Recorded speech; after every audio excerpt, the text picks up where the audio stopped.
Family dinners are supposed to bring people together, but that evening became nothing more than a display of power and humiliation. My name is Elena. I'm 26 years old, and as I stepped into the grand dining room, I already knew there was a chance I would be publicly embarrassed. The moment I reached for my chair, it was suddenly dragged away with a harsh scrape across the floor. My father stood over me, his expression icy and his voice cutting through the silence. "I don't allow useless people at my table."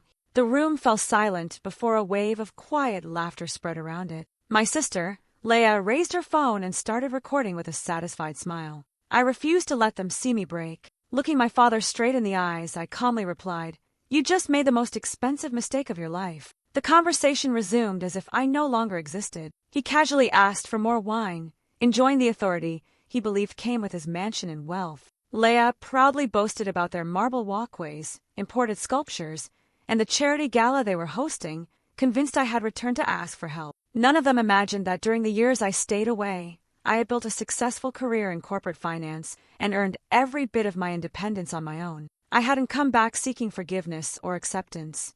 I had returned because of a responsibility connected to the financial collapse they never saw coming. Standing quietly beside the windows, I glanced at my phone, where a detailed report on their crushing debt remained open. "Nice outfit for someone here to beg," Leah sneered. I didn't bother responding. Their company was buried beneath debts they could no longer escape. Outside, their attorney, Adrian, had already arrived, but I allowed them to enjoy their false confidence a little longer. 15 minutes later, the lawyer entered with a tense expression and placed several documents on the dining table. "The bank has rejected your request for another extension." My father reached impatiently for his pen. "Just show me where I need to sign." Adrian hesitated before quietly adding, "The debt has already been sold, and the new holder requires a full evaluation." Confusion immediately replaced Leah's confidence.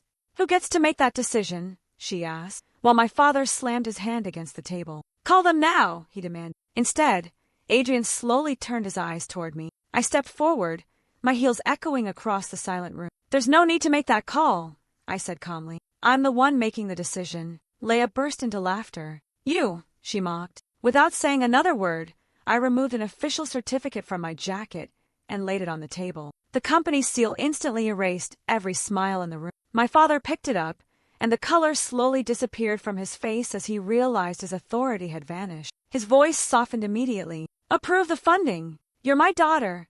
I looked at him without emotion and answered in a steady voice.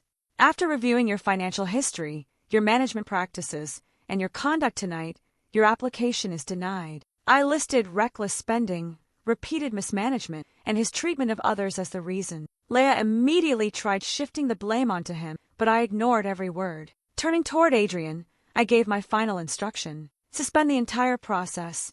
He nodded once, gathered the documents, and quietly walked away. At exactly 8 o'clock, I called my office. "Begin the default proceedings and asset recovery," I instructed. Within moments, phones started ringing across department, financial systems activated, and company accounts were frozen one after another. My father slowly sank into his chair, struggling to catch his breath as the reality settled over him. Leah hurriedly deleted the video she had proudly recorded only minutes earlier before rushing toward me with tears in her eyes. "I'm sorry, please, don't do this." I didn't answer. There was nothing left to say. Adrian quietly gathered his files and walked out, the heavy door closing behind him. At 9, I picked up my coat and headed for the exit. My father grabbed my sleeve with shaking hand. "We're family," he whispered desperately. I gently pulled away and met his eyes.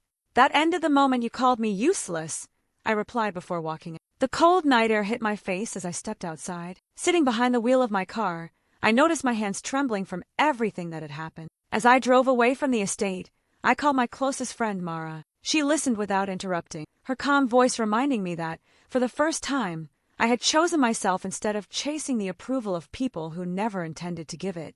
The empty road stretched endlessly ahead, yet with every mile I felt lighter. Years of silence, guilt, and humiliation slowly disappeared, replaced by a sense of peace I had never experienced before. By Monday morning, the bankruptcy filing was officially complete, and the family's once powerful business empire began falling apart. I cut every remaining connection with them, leaving them to face the consequences of the choices they had made. That experience taught me something I would never forget.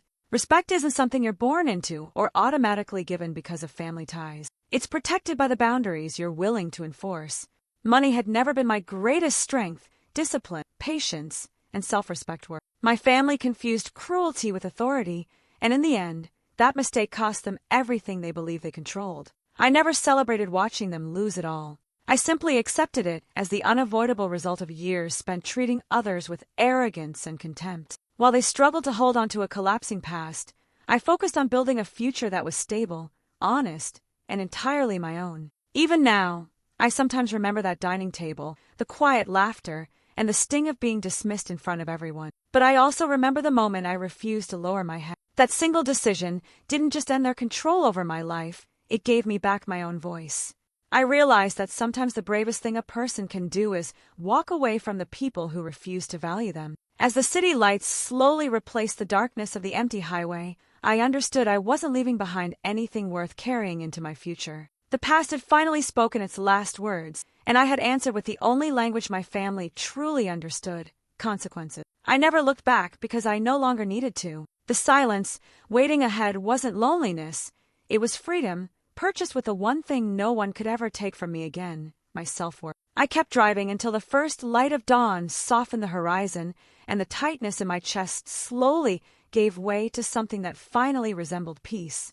Mara remained on the phone the entire time, her quiet presence reminding me I wasn't alone. "You did what you had to do," she said softly. This time, I believed it, not because it erased the pain of the past, but because it ended its power over me. When I finally arrived at my apartment, I sat in complete silence for several minutes, listening only to the steady rhythm of my own breath. There were no voices judging me, no expectations to satisfy, and no role left to play. It was just me, stronger, whole, and finally unafraid. I closed my eyes and allowed the stillness to settle around me. Tomorrow would bring new challenges, but that night I accepted a truth I had spent years fighting to claim. I was never anyone's burden, never anyone's lesser, and I would never again ask permission to be treated with respect. That became the only inheritance I chose to carry with me for the rest of my life.